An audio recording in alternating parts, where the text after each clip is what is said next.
Okay, so how to have an easy water cut. So I'm going to go over the physiology of dehydration and what it does to the body. And I'm going to give examples based off of the fighters that I've worked with. And I'll also go about what you can do to have easier water cuts. So I recommend watching this in the full extent so you get everything, you don't miss anything. So we have 3 stages of dehydration: mild, moderate, and severe, right? We're about 60 to 65% of water, okay? And our brain is 80% water. That's important. If we are going in a week of cutting water and we are below those ranges from the gate, okay, and let's say we're 55%, you're going to have one hell of a horrible water cut because you're at, I want to say, like, it's just my words, you're going to be at like a deficit, okay? So if you're not even well hydrated before that water cut happens and you're already in like the negative, you're going to be screwed. Okay, maybe you're just like already sweating out a lot in training and not hydrating yourself, and then you're going into a water cut. That's no good. Like you're hurting yourself there. Let's see. And the more severe you set yourself up, the more your body's going to need to recover from being dehydrated. So if you're in the severe range, then it's going to take like 36 hours or 3 days to bounce back from being dehydrated. And from a weigh-in to a fight, you don't have that luxury. So this is really important because you want to perform optimally, and we don't want it to affect our brain. Hello, we're going to hit in the head, and we have to have the reaction in the ring as well. It's going to affect all those things, concentration, all that. So how do we set ourselves up for an easy water cut? It's to pay attention to your body composition. Obviously, if you have fat to lose, lose it. Because if you have the fat, then you're going to have to sacrifice that weight in water. And what people don't think about is muscle. This applies to muscle as well. If you have too much muscle for that weight class, then you got to catabolize that muscle. And it doesn't mean you're going to get weaker, okay? It makes you relative to that weight class. If you want to say, well, weight will make me a bigger fighter, you're sacrificing your speed in the ring. That's a fact. You're sacrificing your endurance in the ring. That's a fact. More muscle means you got to transport more oxygen. You're going to get gassed. You got to transport more waste. You're going to be gassed.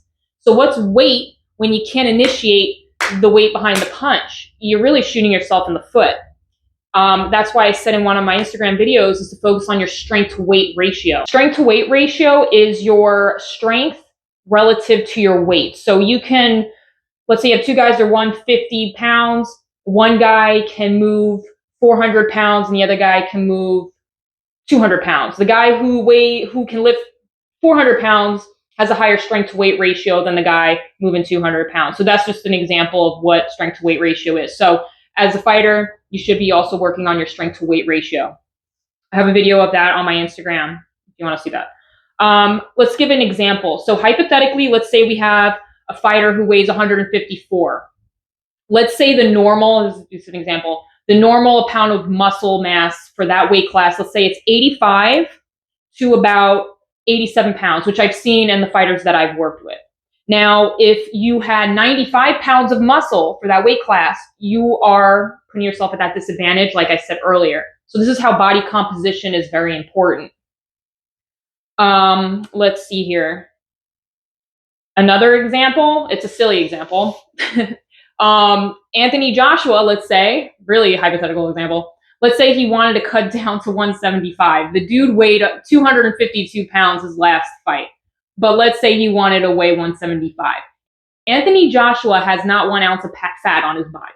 That does not mean Anthony Joshua is going to dehydrate 70 some odd pounds of water, okay, to make that weight class. He has to make himself relative to that weight class. So he has to catabolize that muscle. If we looked at Tyson Fury, he obviously has fat to lose. So you have to look at your body composition and what's relative for that weight class.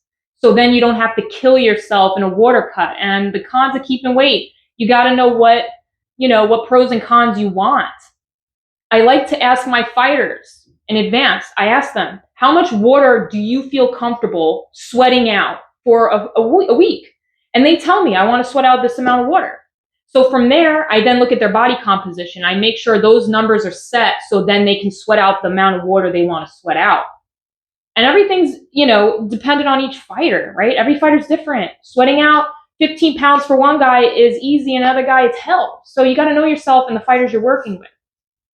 So one of the gentlemen that I worked with, he had a fight and it was at 160 pounds.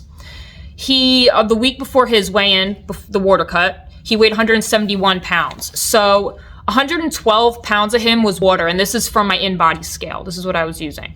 So 112 pounds of him was water, 171 pounds was his whole weight. So the percentage of that is 65%. So he was so well hydrated. I told his coach, I am not even concerned.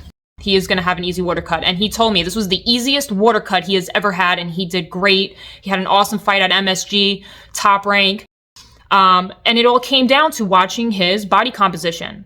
Okay, and he started his water cut week with 65% of water. It was a breeze. So that's why it's so important to look at your body composition and then understanding how much water is your fighter, or yourself if you're a fighter, how much water are you willing to sweat out? And then just kind of, plan accordingly with your training. You have to train right so you don't gain the weight. You have to have the right nutrition so you don't gain the weight.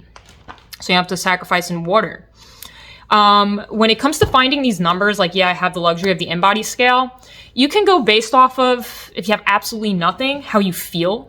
If you know you're somebody who is so jacked and have a lot of muscle on you, then maybe, catabolizing a pound or two and see how you feel. I've had a lot of people tell me they feel better, like they move around better, they have more energy in the ring. The other thing you can do, I don't know how accurate they are. I really don't, but maybe it's better than nothing. On Amazon, they have scales that tell you how much your weight is in water and muscle and fat. Maybe that's okay to use just to kind of give you an idea. What else can we go over? Am I missing anything? That's it. So in an overview, it comes down to body composition, knowing yourself, how much are you willing to sweat out? That's your answer. Then you got to fix everything before that. Understand how much muscle's okay with you. Don't have a bunch of fat on your body. That's easy. That's so easy. Unfortunately, with boxing, I feel like things are kind of behind. I feel like with good intent, a lot of boxing coaches are like, oh, you got to lose weight, you're fat. And meanwhile, the guy's jacked. You got no fat to lose. People don't think about losing muscle. They don't. So, yeah. If you found this video helpful, insightful, or you have 2 cents to drop them in the comments below. If you want to share your experiences, also comment. What else? If you like the video, then really like it, you know what I'm saying? And subscribe. It kind of gives me the incentive to make more content like this, supply on demand, baby. If you're in the New York, Long Island area, that's where I'm at. If you need some help, if you're far away, then I do online coaching. That's my email. If you need help with cutting weight or strength and conditioning, let's get it. And I'll see you next time. Peace.